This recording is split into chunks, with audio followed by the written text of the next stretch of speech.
Hi viewers, welcome to our channel. వైసీపీకి మంత్రి బొత్స సత్యనారాయణ గారు రాజీనామా చేసినట్లుగా ఒక లేఖ సోషల్ మీడియాలో వైరల్ అవుతుంది. మరి నిజంగా ఆయన రాజీనామా చేశారా? ఆ లేఖలో అసలు ఏముంది, ఎందుకు రాజీనామా చేసినట్లు? సో ఇదే అంశం మీద డిస్కస్ చేయడానికి ప్రజెంట్ మనతో పాటు సీనియర్ జర్నలిస్ట్ జయదేవ్ గారు ఉన్నారు. వాటితో డిస్కస్ చేద్దాం. సార్ నమస్కారం. సార్ బొత్స సత్యనారాయణ గారు వైసీపీకి రాజీనామా చేశారని చెప్పేసి వార్తలు రావడం చూస్తున్నాం. ఒక లేఖ కూడా, అంటే ఆయన రాజీనామా లేఖ కూడా సోషల్ మీడియాలో వైరల్ అవుతుంది. మరి అది ఆయన రాశారా లేకుంటే ఫేకా? మరి ఏంటి సార్, ఆయన ఎందుకు రాజీనామా చేసినట్లు అసలు? వైసీపీలో ఉన్న మంత్రి గారు అలాగే సీనియర్ నాయకులు బొత్స గారు రాజీనామా లేఖ నేను కూడా ఇంతకుముందు చూశాను. లేఖ గురించి మాట్లాడక ముందు చిన్న విషయం మాట్లాడాలి. అంటే పార్టీలు ఏమున్నా కూడా బొత్స గారు చక్రం తిప్పే అంశం మనం చూసాం. కాంగ్రెస్లో పీసీసీ చీఫ్గా చేసిన ఆ స్థాయి వ్యక్తి ఇప్పుడు ఇట్లా మళ్ళీ మంత్రిగా ఉండడం, 5 ఏళ్ళు కొనసాగడం. జగన్మోహన్ రెడ్డి గారి ప్రభుత్వంలో 2.5 సంవత్సరాలే కొంతమంది మార్చేశారు, బట్ ఇతనికి మాత్రం మార్చలేదు. బట్ బలమైన పర్టికులర్గా కాపు సామాజిక వర్గానికి చెందిన నేతగా ఎదగడం మాత్రం మనందరం చూస్తూనే ఉన్నాం. అయితే ఉత్తరాంధ్రకు సంబంధించి ఫస్ట్ ఆ సామాజిక వర్గానికి చెందిన నేతగా కానీ లేదా మంత్రిగా బలమైన నేతగా కానీ బొత్స గారి పేరు మొదటి వరుసలో వినిపిస్తుంది. అవును. అయితే పార్టీ విధి విధానాలకు సంబంధించి కొంత తగ్గుతుంది, మనకి మెజార్టీ తగ్గుతుంది, ఈసారి ప్రభుత్వం రాదు, బొత్స గారు గెలుస్తారు కానీ ప్రభుత్వం వస్తుందా రాదు, ఇట్లాంటి రకరకాల వార్తలు. సో ఆయనే పార్టీలో ఉన్నా కూడా స్తబ్దుగా ఉండిపోతాడు, ఎటువంటి ఇది చేయరు. ఎందుకంటే 14 నుంచి 19 వరకు అట్లాగే సైలెంట్గా ఉండిపోయారు కదా. అలా ఉండిపోయే ప్రయత్నం చేస్తున్నారు. మేబీ పార్టీ వీడినా ఆశ్చర్యపోనక్కర్లేదు, మళ్ళీ రేపు పొద్దున్న జనసేనతో వెళ్ళలోకి వెళ్ళే అవకాశం ఉంది. ఎందుకంటే పవన్ కళ్యాణ్ గారు కూడా కాపు సామాజిక వర్గం నేత కాబట్టి ఈయన కూడా అటు వెళ్తారు. రకరకాల వార్తలు పుకార్లు షికారులు చేస్తున్నాయి. ఆయన కుటుంబంకు ఎక్కువ ప్రాధాన్యత ఉంటుంది, ఆయన కుటుంబ నాయకులకే అన్ని సీట్లు వస్తున్నాయి, మిగతా వాళ్ళకి ఎవరికి ప్రాధాన్యత ఇవ్వట్లేదు.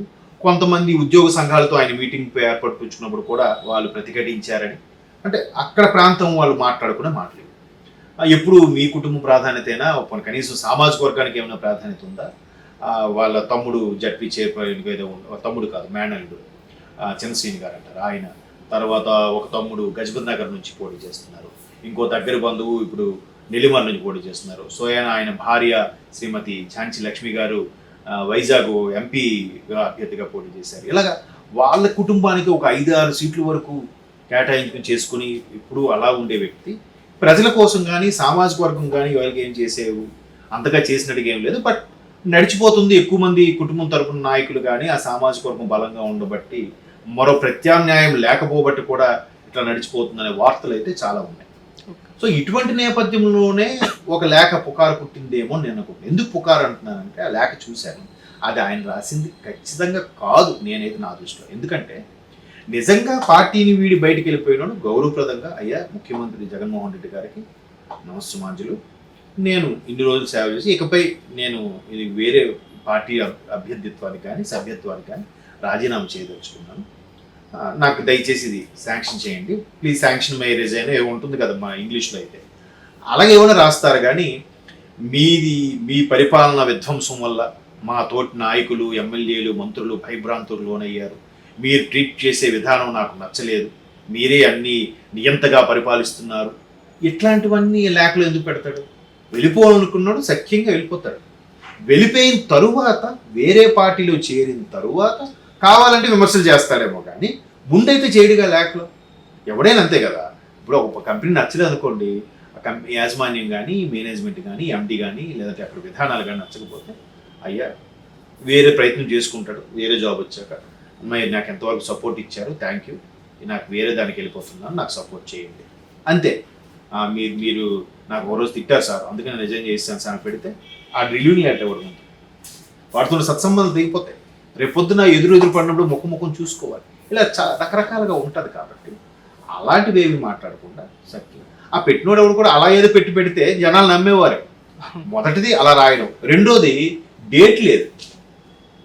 డేట్ అనేది మెన్షన్ చేయాలిగా.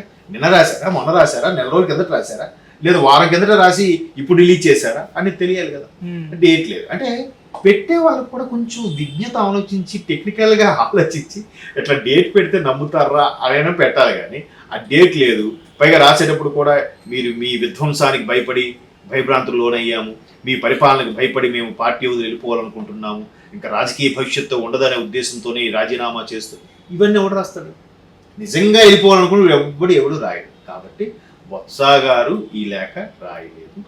అయితే స్థానికంగా వినబడే రూమర్లు బట్టి, స్థానికంగా ఉండే అతనికి ఉండే మంచి అవని చెడు అవని, లేదా ఒక బలమైన సామాజిక నేత అని అవ్వచ్చు, బలమైన ఎప్పుడు ఉత్తరాంధ్ర అనగానే ఫస్ట్ ఏ మంత్రి పేరు గుర్తొస్తుందంటే బొత్స గారి పేరు గుర్తొస్తుంది, బొత్స సత్యనారాయణ గారి పేరు. అలాగే ఎన్నికలకు సీట్లు కేటాయించక ముందు కూడా బొత్స గారికి ఈసారి డౌటే, ఆయనకే రాకపోవచ్చు, ఆయన భార్యకి ఎవరు, కుటుంబం నుంచి ఒకరికే ఇస్తారు, ఇట్లాంటి విమర్శలు ఎన్ని వినిపించినా ఆయన మరి అందరికీ తెప్పించుకున్నాడు. ఆయనకి తెప్పించుకున్నాడు, వాళ్ళ తమ్ముడికి టికెట్ ఇప్పించుకున్నాడు, అతని భార్యకి ఇప్పించుకున్నాడు, ఆ దగ్గర బంధువుకి ఇప్పించుకున్నాడు, అందరికీ ఇప్పించుకున్నాడు. ఆయనకు సంబంధించిన ఇంకా పంచాయతీ ప్రెసిడెంట్ ఎంతమంది ఉన్నారో, కార్పొరేటర్లు ఎంతమంది ఉన్నారో, చాలా మున్సిపల్ కార్పొరేటర్లు కానీ వార్డు మెంబర్లు కానీ చాలా మంది ఉంటారు బొత్స గారికి. ఆ ప్రాంతంలో శ్రీకాకుళం, విజయనగరం, వైజాగ్ ఉమ్మడి జిల్లాలు, ఒకప్పుడు జిల్లాలు చెప్తున్నా, ఈ సామాజిక ఎస్పెషలీ వైజాగ్ పక్కన పెడితే శ్రీకాకుళం, విజయనగరం జిల్లాకు సంబంధించి కొంత కొన్ని నియోజకవర్గాలు, కొన్ని ప్రాంతాలు ఆయన ఎప్పుడు చక్కలు తిప్పుతూనే ఉంటారు. సో అది నడుస్తుంది ఆయనకి ఆ పరంపర.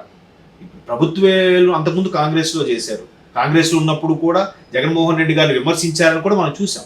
బట్ అటువంటి వ్యక్తి మరలా అదే వైసీపీలో చేరి బలమైన నాయకుడిగా, బలమైన మంత్రిగా ఎదగడం కూడా చూసాగా. అంటే మరి ఆయన ఏ పనితనం లేకపోతే, అతనిలో ఏ చాకచక్యం లేకపోతే, ఏ టాలెంట్ లేకపోతే జగన్మోహన్ రెడ్డి గారు కూడా ఆయన దగ్గర తీసుకుంటాడు చెప్పండి కదా. సో అలాంటి వ్యక్తి ఒకవేళ వెళ్ళిపోయినా గౌరవప్రదంగా వెళ్ళిపోతారేమో కానీ ఎట్లాంటి వ్యాఖ్యలు, ఇలాంటి లేఖలో ఇలాంటి రారాజు రాసి వెళ్తారన్నప్పుడు సో కంప్లీట్గా సోషల్ మీడియాలో వైరల్ అవుతున్న ఆ రాజీనామా లేఖ శుద్ధ తప్పు. అయితే మేబీ అతని మీద ఉండే వ్యతిరేకతని కొంతమంది నెటిజన్స్ ఈ విధంగా దాన్ని వెళ్ళగొక్కుతున్నారేమో అని నేను అనుకుంటున్నాను. ఇంతకుముందు స్టార్టింగ్లో చెప్పాను కదా, ఇట్లాంటి ఆ కుటుంబానికే చేసుకుంటున్నా తప్ప సామాజిక వర్గానికి కూడా ఏం చేయట్లేదు కొన్ని విమర్శలు అయితే ఉన్నాయని ఆ ప్రాంతంలో. దానికి అనుగుణంగా ఎవడో ఈ విధంగా నచ్చినవాడో, గెట్టినవాడో, లేదంటే అతనంటే ఈ ఆల్రెడీ బ్యాడ్ స్టార్ట్ అయ్యింది అనే ఉద్దేశంలో పబ్లిసిటీ చేయడానికో, ప్రోపగాండా చేయడానికో సృష్టించిన లేఖ అని క్లియర్గా అర్థమవుతుంది. ఒక విధంగా ఈ లేఖ ద్వారా కూడా కొంత వ్యతిరేకత ఆయనకు ఉన్నట్టు కూడా మనకి అర్థమవుతుంది. కాబట్టి అది ఫేక్ అంటే బాగుంది. సో అలాగా అంటే ఆల్రెడీ సర్వేలో నాటుకుపోయిన వాళ్ళు, మునిగి తేని వాళ్ళు ఉంటారు కదా. నేను మొన్న రీసెంట్ గా బైక్ సర్వీసింగ్కి వెళ్తే అక్కడ ఒక ఆయన వచ్చి, అది తెలంగాణ ఎన్నికల ముందు, సార్ మన దగ్గర ఏ గవర్నమెంట్ వస్తుంది అనుకుంటున్నారు సార్, ఏంటి సార్ నీకెందుకు అన్నా, అమ్మాయి సర్వే సార్, మాకు ఇలాగా మా లాంటి ఒక 50 మంది ఎగ్జిక్యూటివ్ని రిక్రూట్ చేసుకొని సిటీ మొత్తం తిరగమన్నారు సార్. మామూలుగా అందరు జనాల పల్స్ క్యాజువల్ గా అడగమన్నారు అని అంటే, నేను సింపుల్ గా నాకు ఇక్కడ ఓటకు లేదబ్బా, నాకు తెలియదు సార్. బట్ ఏమి ఇంతవరకు తీసుకున్న వాటిలో ఎవరు వస్తున్నారంటే అప్పుడు ఆ అబ్బాయి ఏదో చెప్పాడు. ఇలా క్యాజువల్ గా అడిగింది, ఆ రోజు ఎంతమంది అడిగి ఇలా టిక్ పెట్టుకుంటున్నాడు. ఈ రోజు ఎంతమంది అడిగాను వీళ్ళకి చెప్పారు, ఎంతమంది అడిగాను నేను పక్కన, పేర్లు ఏమి లేదు. అంటే ఒక క్యాజువల్ గా చెప్పాడో, సీరియస్ గా చెప్పాడో, అవగాహన నుండి చెప్పాడో, విశ్లేషణ చేసి చెప్పాడో తెలియదు. అలా ఎంతవరకు అది ప్రామాణికంగా తీసుకోగలుగుతాం? సో సెఫాలజిస్టులు అనే వాళ్ళు ఏంటంటే ఒక రకమైన సైకియాట్రిక్ టెక్నిక్ ప్లే చేసి డెప్త్ గా వెళ్ళి వాళ్ళకి యాంటీగా వెళ్ళి వాడి అభిప్రాయం ఒక పార్టీకి ఫేవర్ గా ఉందనుకోండి, ఆ ఫేవర్ గా దానికంటే యాంటీగా వెళ్ళి ఆ నుంచి రాబట్టే ప్రయత్నం చేసి ఆ విధంగా అటువంటి నిష్ణాతుల్ని, క్వాలిఫైడ్ స్టూడెంట్స్ ని పెట్టుకొని వాళ్ళు సర్వే చేశారంట సెఫాలజిస్ట్. సో అలాగ సర్వే చేసినప్పుడు కొంతవరకు రిజల్ట్ కి దగ్గరగా ఉండే ఛాన్సెస్ ఉన్నాయి. బట్ ఆ సెఫాలజిస్టులు కూడా ఇక్కడ సోకాల్డ్ మన ప్రొఫెసర్ నాగేశ్వర్ గారు లాంటి వాళ్ళని మెన్షన్ చేస్తూ కూడా చెప్పారు. బట్ ఆయన న్యూట్రల్ గా చెప్తున్నారు, కొన్నిసార్లు ఎలా చెప్తున్నారు, ఏది వాస్తవం అనేది తెలియదు. బట్ సెఫాలజిస్టులు అందరూ కూడా ఒకవైపే మొగ్గు చూపేలాగా చెప్పారంట. ఏది ఏమైనా ఇంకొక 10 రోజులు గట్టిగా ఓపిక పడితే మనకు క్లారిటీ వచ్చేస్తుంది. ఇంకొక 9 రోజుల్లో 8 రోజుల్లో ఎగ్జిట్ పోల్స్ వస్తాయి. అప్పుడు ఇంకొక కొంత క్లారిటీ వస్తుంది. సో ఇట్లా చెప్తున్నారు కానీ ఎవరిది నిజం అవుతుంది, ఎవరిది నిజం అవ్వబోతుంది అనే దాని మాత్రం ఇంకా సస్పెన్షన్ ఉంది. చాలా దగ్గరలో కూటమి పేరు వినిపిస్తుంది, వైసీపీ వాళ్ళు బాగానే ఉన్నారు, ఒకవైపు గొడవలు జరుగుతున్నాయి. Okay sir, thank you so much sir.